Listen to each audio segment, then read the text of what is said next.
John Olorunoope is a STEAM advocate focused on equipping young Africans with the right tech skills and character for success. He's passionate about raising age 5 to 18, a graduate of Usman Danfodio University, Sokoto State, Nigeria. He has over 14 years experience helping young people as idea strategists and social entrepreneurs. He has prodigious interest in education and organizational development. He sits on the board of Elkis International School and has consulted for the FID and UNICEF. John believes that when young Africans are raised to love what they do, it will create wealth and enhance the economy of Africa. Let's make welcome John Olorunoope. All right. Let's welcome Mr. John. Thank you so much. Please, that was just the abridged version of his bio. I wanted to ask him for more, but I'm like, let me just leave. That was what he gave me to work with. But he's all of that and so much more. I mean, he's doing so much work in Jigawa in the north, and I'm so excited to have you, sir. It's so great to have you. Please write down. Thank you very much. It's so great to be here, and I'm so glad to be part of this history that is being made by the Fresh Look Africa. Now, the truth about it is that this is the time for this kind of action when we're talking about ed education or edtech. So it's very important that we start from this point. Now, I'm going to go into my slide, but before I do that, can I share? Yes, sir, you can. You're a co-host, so you can go ahead. Right. Okay.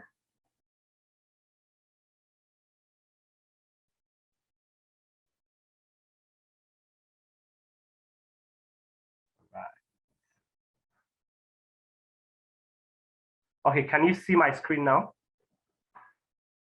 Yes, sir. Okay. All right, great. Now, in 2017, at the World Government Summit in Dubai, Elon Musk said that people are going to increasingly depend on personal technology.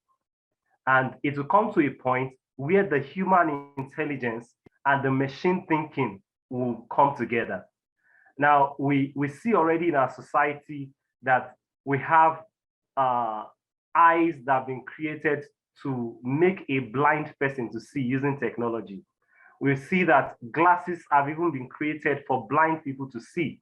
And we have technology that some things we plugged, some gadgets we plug to the head of a person, and what the person is thinking can be typed by a computer. Now, but there's a bridge gap between the society we live in and the people in the society. So it's important that at this kind of time we are discussing this, especially for African students. The topic I was given is bridging the digital gap between the students in the urban and the rural area. But I had to just rephrase it to between students, because I know that even in the urban settlement, there are students who are having issues with technology, right? So there's what the word we call digital divide. There's digital divide between the developed countries and the third world nation. Now we see that even in the third world fence, recently we knew what happened in Nigeria, that Twitter was banned, and every other part of the world were still enjoying Twitter, but Nigeria was, taken out of it because of decisions by our leaders. Now, in the urban and the rural settlements, there's also this digital divide. The people in the urban tend to want to enjoy some facilities better than those in the rural area. Students in the urban tend to want to enjoy services other than the rural area. Teachers in the urban enjoy certain privileges than those in the rural area. We also see the urban versus the urban, because we have, like in Lagos State, you have international private schools, you have the local one. I don't know whether they call them the local private schools, but you have international private schools and all that. We don't have the international here, but we just have private schools. So even in the urban settlement, we have this digital divide between students and teachers and teachers, schools and schools, even in the urban settlement. Now, what is digital divide? Digital divide is the gap between the demographics or regions that access ICT, information, communication, and technology, and those that don't. So in our community, we have people who have access to this modern ICT, information, communication, and technology, and there are those who don't have it. And some are even restricted, in having it. You talk about 4Gs in so many rural communities in Nigeria, especially around here. Now, we have even issues with having 4G network. 4G network is normal in some parts of the country, but some parts of the country, we are still on 3G, and we've not been able to even transit to having 4G, not talk about 5G. So there are some developed countries that are already using that. There are some that are not. So there's this digital divide, the gap between these demographics, between this set of people living in the urban and the rural. And the problem we have is access. And if we can solve the problem of access, then both the students in the urban area and the students in the rural area can have, access to information that can make them better, right? And then we have this breakdown of digital divide. The first one I would like us to look at is that no access to devices or tools. Because of the economics, some parents cannot even afford to get themselves a smartphone, not to talk of buying a smartphone for a child. So, and smartphone should be the smallest when you are talking about technology. Now you're talking about computer or laptops.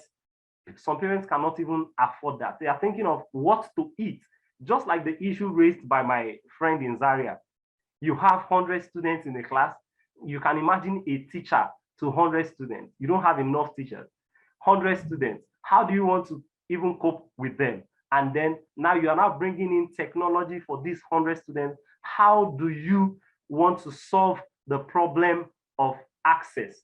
So we have no access to device, access to tools, access to internet, access to personal computers. Now, internet access, for example, some people even have the smartphone in the urban areas, but they don't have money to be able to we call it subscription every month. They don't even have money to be able to do that. So no access, especially in Africa, to device, no access due to economics. Then we have the other one, poor usability. I love what the angle Mr. Frederick came from, that he was addicted to using smartphone, but converted that addiction to earning money in 6 zeros, and is doing training and doing a lot of stuff. Now, poor usability. Some people have access to these devices, but they are using it wrongly, using it for the wrong purpose. I know some years back, around here in Jigawa, most coppers, when they come to serve, they bring laptops because they want to use the laptops to be watching films. So you just sit down, you are watching films, you are playing games and all that. So poor usability is one of the digital divide that we have in this area, especially in Africa. And then the problem of addiction. We are in this summit to rub minds and share ideas, not just to teach like we are doing. I've been thinking of how do we stop this addiction. One of the things we need to be careful about, especially in Africa, is that introducing these gadgets to the children, you also have to know how to teach them to use it productively. Because if they are addicted to how these phones are, if you are addicted like Mr. Frederick and you can convert it, good. And I love what he's doing, sincerely. This addiction stuff is one of the reasons why I'm really hammering on that. Poor usability, addiction. How do we get the students to the point where after they are introduced to this the world of technology, how do we get them to use it productively is very important. Now, the last one, but not the least, among the digital device is no wealth creation. In the developed countries, they teach you how to see opportunities using these things. I've related with young Chinese people who are doing business, using technology. Recently, I was chatting with a Chinese firm that are into the sales of robotic materials, and the degree with which they answer me when I'm making a request or doing things is just alarming. And then you see the young people you are relating with. So opportunity. People are not using technology to want to create wealth, especially in Africa. And this is very important, that we get to the point where we get our young people to see opportunities in technology. How were we able to get in the rural area now? I've seen certain rural areas where people use smartphones. There's somebody I met recently in his village, there's no light, there's no electricity. So they depend on people who use generator to charge phone, to get access to electricity. So there's no electricity, but he uses smartphone. I was shocked when I saw that. A big smartphone, in fact, if not competing with mine, he uses it, and then he's in the village with no electricity. So how do we make people or young people see opportunity in this? Okay, so what must we do as people on this call this afternoon? What must we do as Africans to begin to see how the digital divide or the gap can be reduced? Now, first of all, we need to paint value on the minds of people. People have to see value in EdTech. So if we are talking about building the human system now, the human world now to depend largely on technology. If we are going to be depending largely on technology, people must see the need to embrace tech, especially the stakeholders, the teachers on this call, the students, the parents must see the value in EdTech, and then we must begin to embrace it. So we need to see how to paint value on the minds of people. Some of us will need to create organizations, NGOs. We need to volunteer in different aspects where technology or education is being promoted. So we need to see how we paint value on the minds of the people. That's very important. Now, the second one is also to equip. The teachers are going to be the one who would equip the students so that the students can be better prepared for the future. If the teachers are not equipped, there's no how they can equip the students. And if the students are not equipped, there's no how they can have a better future. So it's important that we play the role of equipping the teachers. Even parents ought to be equipped. So many parents have the smartphones. Some parents are using iPhone 13 and all that. And they are just using it to oppress their colleagues in the workplace, when that iPhone can give them what a whole community can feed on. It's just important that we equip the parents with the right skill, tech skill, right information, create sensitized awareness for parents to be well equipped and well informed.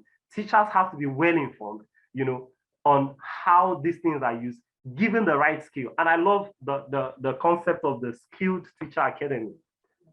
The Skilled Teacher Academy coming to play a role in equipping the teachers for the work that is ahead, right? So now the next point is taking stakeholders into opportunities. There are certain persons in this field on this call this afternoon that have seen opportunities or are already interacting with opportunities that you have missed. For example, I saw this Japanese opportunity on a scholarship, fully funded scholarship for teachers. I saw it, I think before yesterday, and it's next, right? I know age-wise now, I'm not even qualified for that scholarship, but there are young persons, young teachers who are qualified for such a scholarship that will make our educational system in Africa better. So people should see opportunity, bring stakeholders, bring parents into these opportunities, bring children into these opportunities, bring teachers into these opportunities. I have a friend of mine also who is working on, providing resources for school, and then, in the content creation, involve some teachers in how they can create content and get paid for it. So bring people, bring stakeholders into tech opportunities. It's very important that we do that. This is what we must begin to do right now. Now, in Africa, we have this habit of consumption, not creation. And we must begin to change that narrative. You know, I've forgotten the speaker who was, okay, I think it's Mr. Dimeji, that was saying this. They tell you that, forget about education and all that. You know, sometimes we say, what's it called now? Bill Gates dropped out of school. Mark Zuckerberg dropped out of school. So you have to define the meaning of drop out of school before you are thinking of dropping out of school. Because in the society where they grew up, there is this, at a young age, you are being taught how to think. Even their curriculum is designed in such a way that a child thinks. It is not just taking in what the teacher is saying and just garbaging out. The child already has an ability to think and provide solutions to immediate problems. Now, but in Nigeria, the educational system is not the same. So the system in Africa is not the same. Our system has programmed us to just be consumers and not creators. So it's important that we need to begin to change the narrative and take stakeholders into opportunities that will make us provide solutions, even educational wise. Now, meet Ifeanyi. This is Ifeanyi, a boy trained by our organization.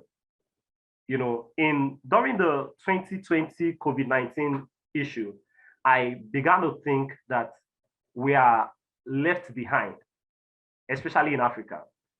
Myself and my wife run a private school here. That's why I'm a co-founder of a private school here in Jigawa.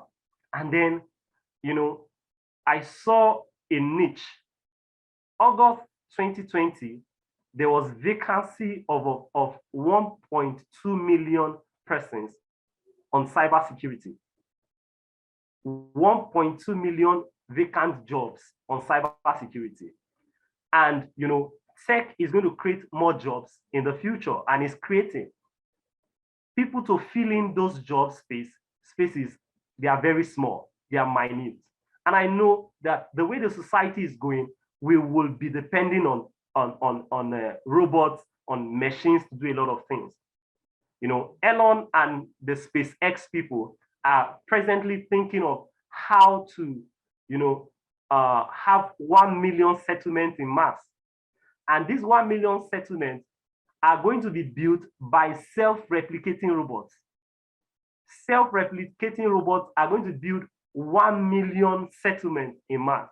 So that people like Amazon are already thinking of how to do courier services.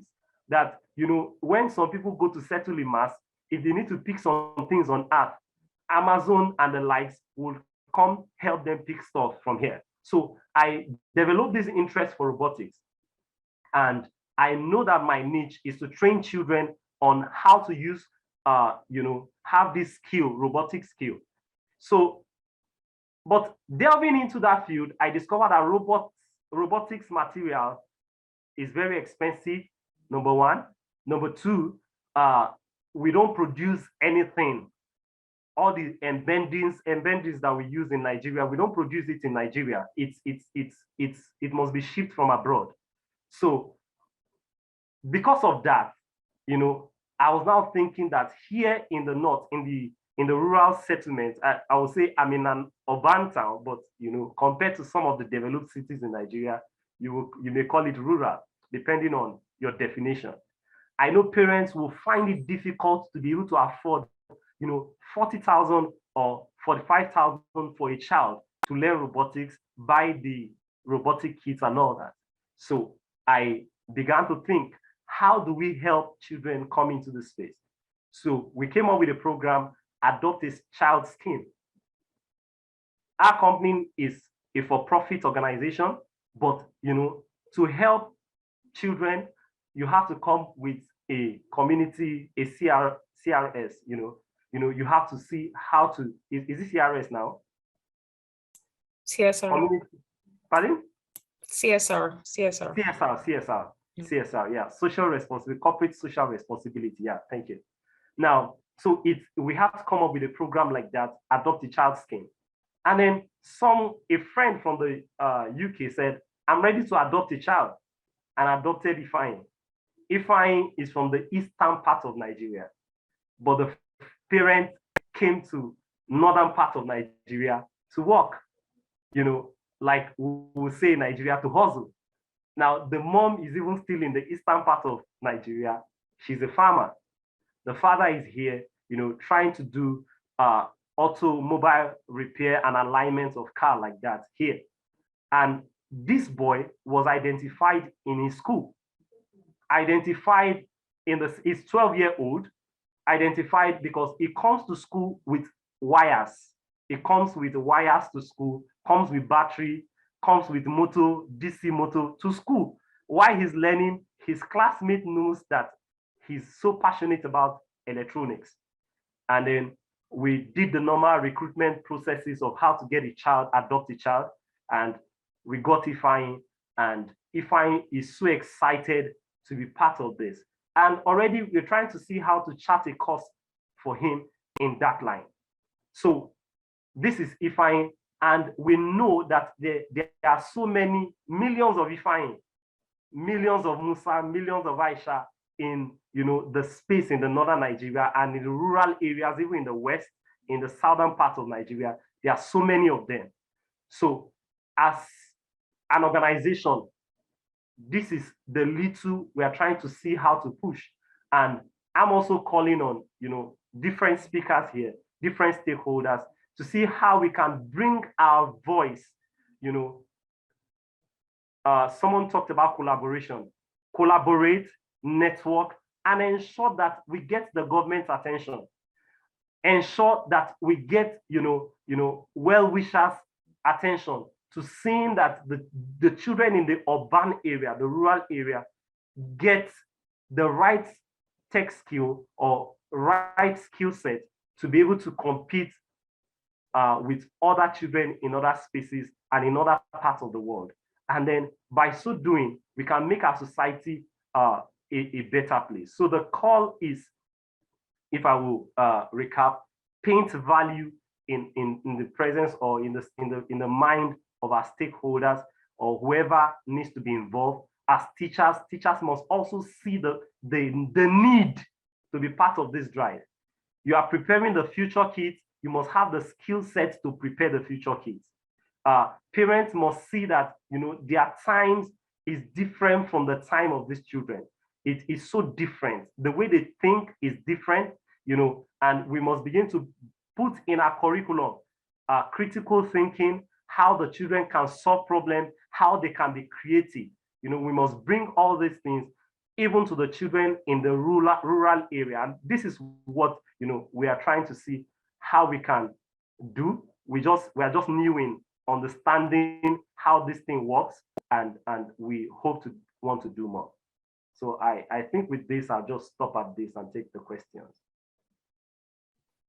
Wow, thank you so much, Mr. John. Please, can we have a round of applause for Mr. John? That was so enlightening. That was so enlightening. Please, let's appreciate our speaker. Let's appreciate him. That was so enlightening. That was really, really enlightening. Yes, I'm sure. Yes, that was enlightening, so enlightening. We need more. We need to collaborate. There's a lot of work to be done, but I know that we can do it. So do we have any questions? I know that we have some other people in the north here. We have some people from Zaria, Kaduna, Kano, Abuja. So do we have any other, do we have questions? Before we go on, I would like to appreciate a special guest that is here. Mrs. Bukola Abiola, thank you so much, Ma, for coming. I appreciate your presence. Thank you for taking our time to be here. So do we have questions? The job in the north, the there is so in the north is so enormous. You're doing well. Yes, Mr. John is doing so well. Thank you so much. Do we have questions for him? Questions on how we can collab. My own question is, Mr. John, how do we come in? Where do we come in from? Where do we start from? What do we need to do to collaborate or ensure that the underserved, and not just in the north as well, even in other parts of Africa, other parts of Nigeria, how do we ensure that the underserved are getting served what would take them forward? All right, I think it's very important. Now, when I posted the flyer of this on my status, I received a call from someone, and he's known me for a while. He was in the north before moving to Lagos, and then he was like, he just started a foundation, and then the foundation is about equipping teachers, right? And he spoke with me as someone who he knows is into education and seeing technology now. What are the skills that teachers can get? Is a philanthropist, if I may use the word, is very young, and then he feels like he's working and earning some money, but he wants to see how to equip teachers to make those in the rural area. His target is those in the rural area to make them better. So he called me that he wants me to be part of those that are going to come up with trainings for teachers like that. So I said, why not? I'll be glad to do that. So now we have to get to the point where individuals, this is a person working in a federal parastatal, and he just saw the need that somebody taught him while he was in the village. And then today, see where he is. So he wants to be able to contribute his quota back to the rural community. So we must get to the point where we on this call will begin to shout out the message to see the need for tech for the children. African children must not be left behind.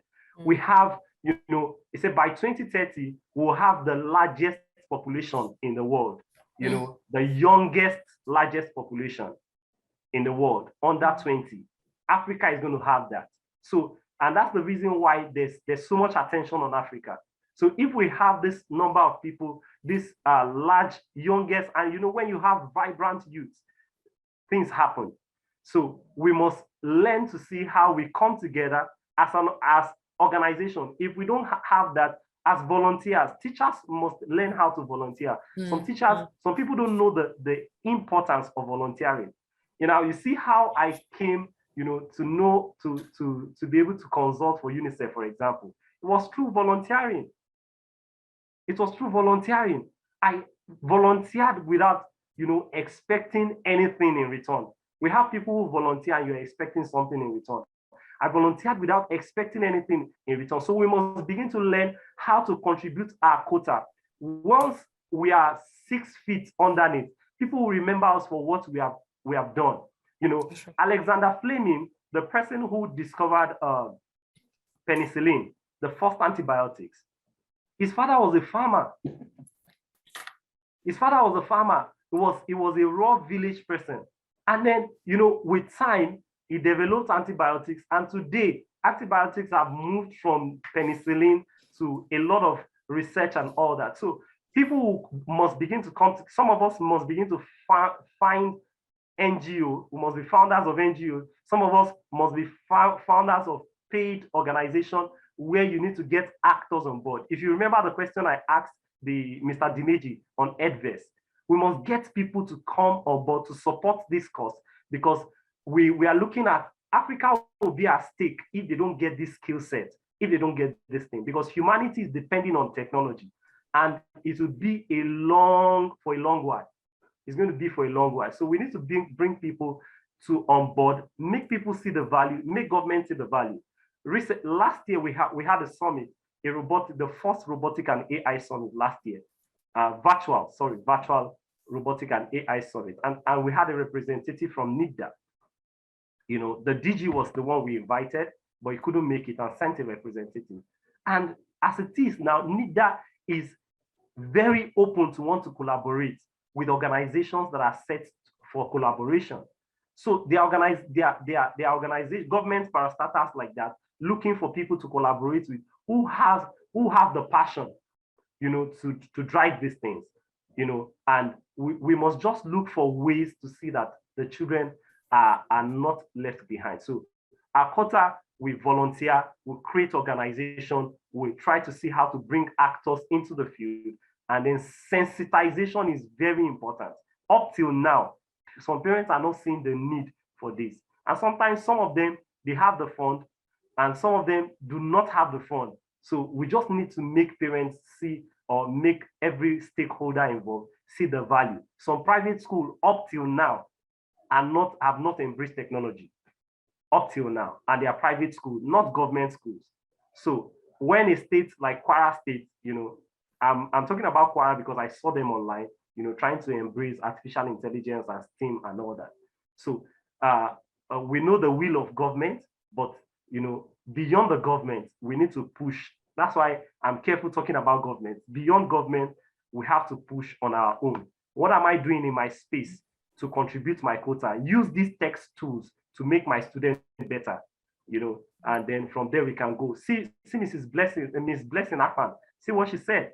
They started with two laptops until the point where she got volunteers, to come with their laptops to make. Once there's a will, there will be a way. Yeah. Yes, so good. Thank you so much, Mr. John. Wow. Thank you. So good. Volunteering is so important. There are many organizations that are on ground now, and they just need you to help. There are many ways you can help. There are many ways you can come in. You don't have to be in the education sector to help the education sector. It's our country, it's our continent, right? You don't have to be, you are a stakeholder. Because if the children go to school and they don't come out with the right knowledge or the right, through the right systems, there's going to be a problem. If you're not empowering the child, there's going to be a problem. Trust me, there's going to be a problem if you're not training a child in the right way. So as much as possible, let's do what we can and let's bring our A game. You have the skills. How can you give the skills to the people around you? Don't